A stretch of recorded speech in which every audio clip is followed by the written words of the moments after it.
You're watching Capital City Sunday. This year, voters in Wisconsin's 3rd Congressional District will consider who they want to represent them in the U.S. House of Representatives. Incumbent Congressman Derrick Van Orden just announced he's running for re-election, and there are 3 Democratic candidates running to unseat him.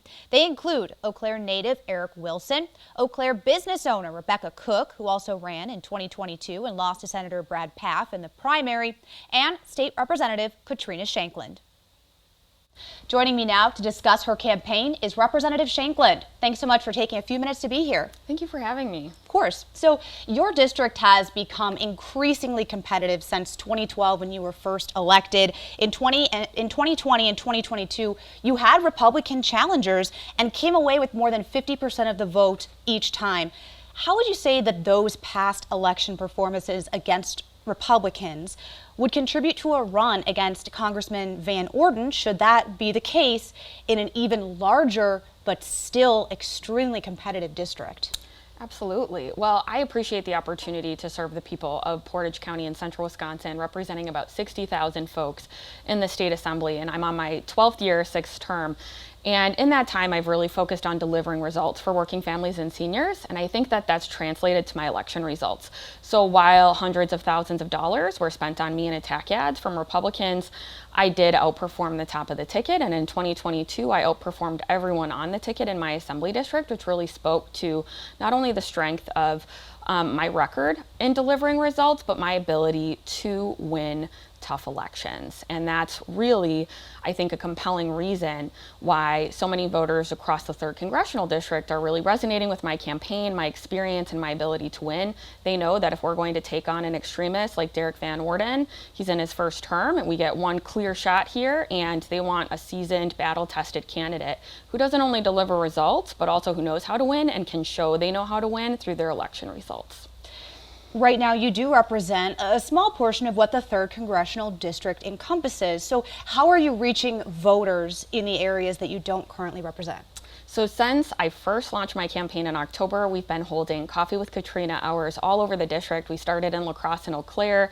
We've been to Black River Falls. I'm going to Viroqua as well. And not only coffee hours where anybody can walk in, sit down, have a cup of coffee and ask me any question they want, but also share their ideas and really share how they're feeling. You know, in Menominee, I heard a lot from folks on a Saturday morning about just economic uncertainty and stress. We talked about Social Security and Medicare. We talked about the Affordable Care Act and how Republicans like Derrick Van Orden want to take it away.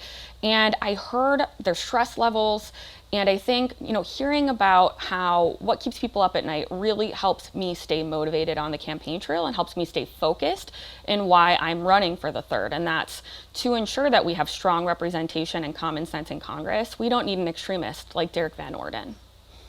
What sets you apart from the other Democratic candidates in this race? So I appreciate that question, and I appreciate that other people also want to challenge him. I think I'm the only candidate in this race who has won a general election.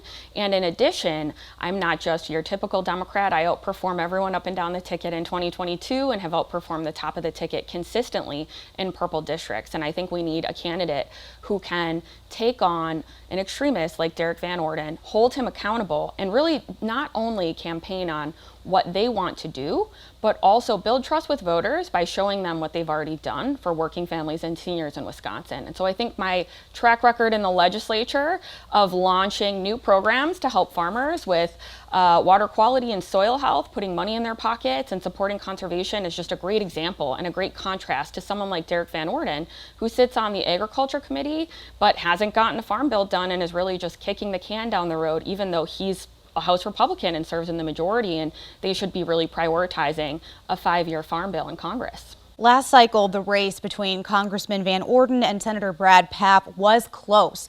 Many state Democrats blamed the National Party for pulling ad reservations for Pfaff, and Congressman Van Orden is maintaining a fundraising edge. At the end of last year, he had just over $1.6 million in the bank. We know that campaign funds and financing often win races here. So how can you convince the National Party to provide crucial financial resources this time around? I've heard from voters who are very concerned about that, and I tell them that had the DCCC invested in the 3rd Congressional District last time around, we would have Congressman Brad Pfaff, and I'd be supporting his re-election campaign. And unfortunately, they chose not to, and it's my job to make it happen. So I am talking to organizations in DC, not just the DCCC, to make sure this doesn't happen again. And Congressman Mark Buchan, who endorsed my candidacy recently, is also doing the same. And we're working together to make sure we're marshaling all the resources needed to defeat an extremist like Derrick Van Orden and to restore common sense to Congress. Right now, the Chippewa Valley is reeling from the sudden news that HSHS is closing hospitals and all Prevea health locations. It is a blow to health care access across that rural area, and this area is within the 3rd. So how can lawmakers support the people in that area? I really appreciate that question, and first I want to say I recognize how devastating this is and how scary this must be, not only for the folks who are losing their jobs, but for all the patients who have really relied on the birthing center, the behavioral health beds, the hospitals, and the clinics for both specialty and primary care. And the American Hospital Association actually has some data out that shows that about 30% of rural hospitals across the country are struggling due to the revenue issue. And so on the state level and federal level, what we need to do is work together to look at reimbursement rates, especially related to Medicaid. So as a legislator, I've had a firsthand seat to Republican legislators refusing to expand Medicaid. Had we expanded Medicaid, we would have had access to many more. We're talking over $1 billion in savings that we could have reinvested in the Medicaid reimbursement rate, where hospitals and providers alike take a lower payment for Medicaid patients than they do for other insurance. So if we were to raise the Medicaid reimbursement rate using that money of that savings I mentioned, I think both on the state and federal level, we could do a lot more to keep rural hospital doors open. And I've spoken with both local and state officials on this issue, and I'm really trying to follow it as closely as possible, because I know if we're talking about 30% of rural hospitals across the country that have revenue issues, then the system is broken and we need to fix it. And every level of government needs to marshal resources to help folks most affected.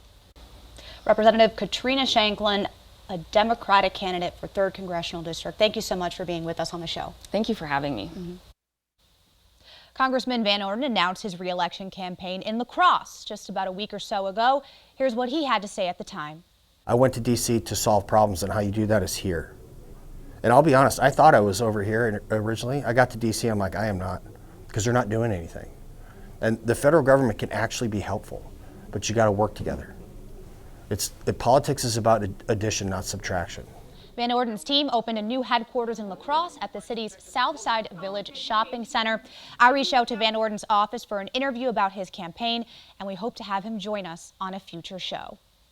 Well, that is it for this edition of Capital City Sunday. If you have any interview suggestions or questions for the show, feel free to email me at smasclardonar@wkow.com. But that's all for now. We'll see you back here next week. Same time, same place.